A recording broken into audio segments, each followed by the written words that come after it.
17 March 2026 first karate tournament.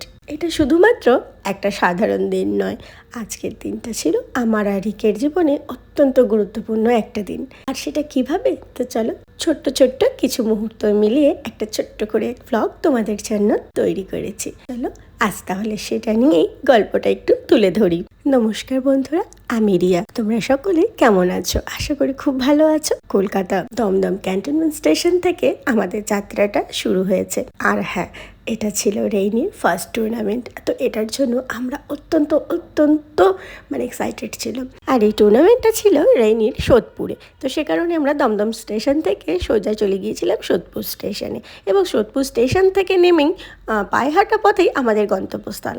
দিনটা এতটাই শুভ ছিল যে মায়ের দর্শনও হয়ে গেল, আর তাতে দিন কি ভালো না হয়ে পারে।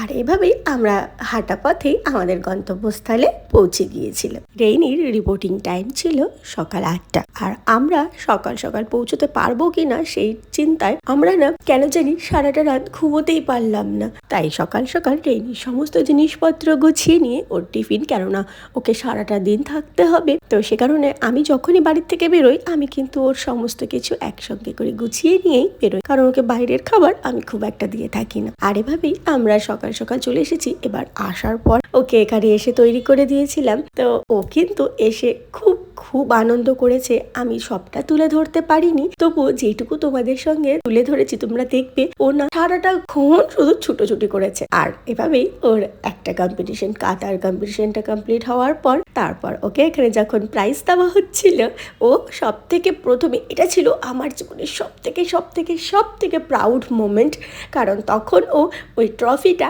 আমাকে তুলে ধরেছিল, এবং ট্রফিটা পাওয়া মাত্রই তোমরা দেখবে ও না আমার কাছে ছুটে চলে এসেছে আমাকে জড়িয়ে ধরতে। ওর আনন্দটা ঠিক এতটাই হয়েছিল। আর এভাবেই ওর কাতার কম্পিটিশনটা কমপ্লিট হয়ে তারপর আবার কুমিতের জন্য তৈরি হচ্ছিল।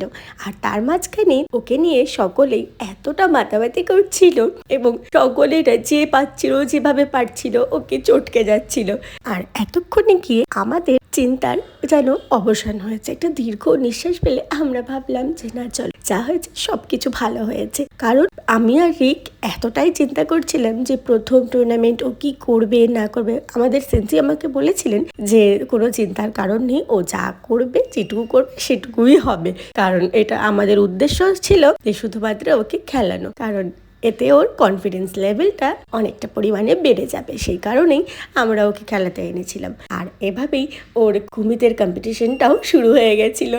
আর এখানে দেখো সকলে মানে এতটা আনন্দ করেছে ওদের দুজনের এই কম্পিটিশনটা দেখে, মানে তোমাদেরকে কি বলবো, মানে সকলে খুব এনজয় করেছে। এটা কিন্তু কোনো রকম মনেই হচ্ছিল যে এটা কোনো কম্পিটিশান চলছে।